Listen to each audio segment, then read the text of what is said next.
Glykolysen.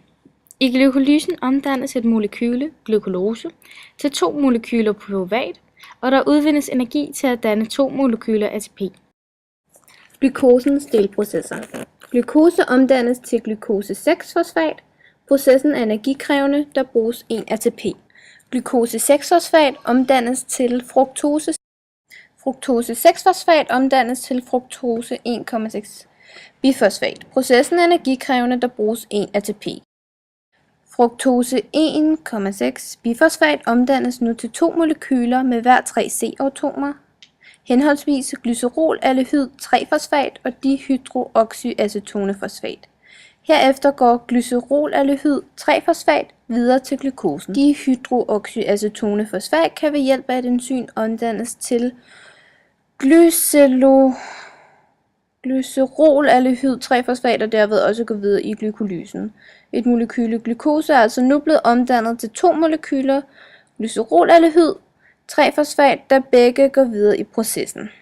Glycerolaldehyd 3-fosfat omdannes til glycerat 1,3 bifosfat. I denne proces indgår et hjælpestof, et såkaldt koenzym NAD+, der fjerner 2H fra glycerolaldehyd 3-fosfat. Samtidig sættes der en fosfatgruppe på.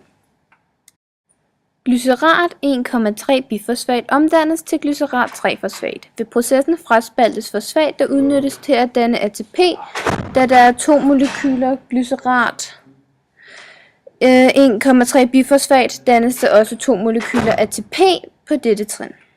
Glycerat 3-fosfat omdannes til glycerat 2-fosfat.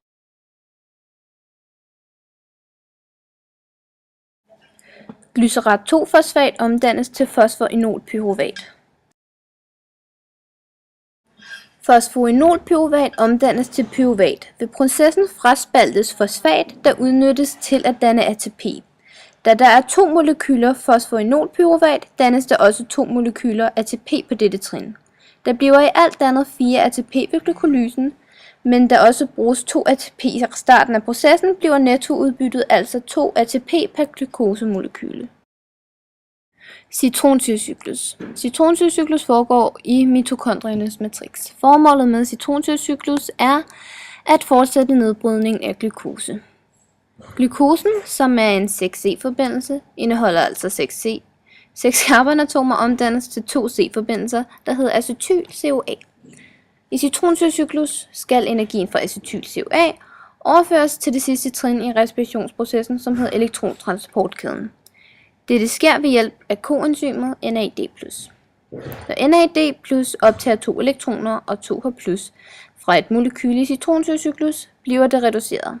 En reduktion er en energiberigelse, i det NAD+ bruger energi på at fastholde elektroner. NADH plus H+ kan også frigive elektronerne igen og dermed overføre energien til et nyt molekyle. På den måde kan energien fra stofferne i citronsyrecyklus overføres til elektrontransportkæden, hvor den endelige syntese af ATP finder sted. I citronsyrecyklus er det også et andet koenzym FAD, der har samme funktion som NAD+.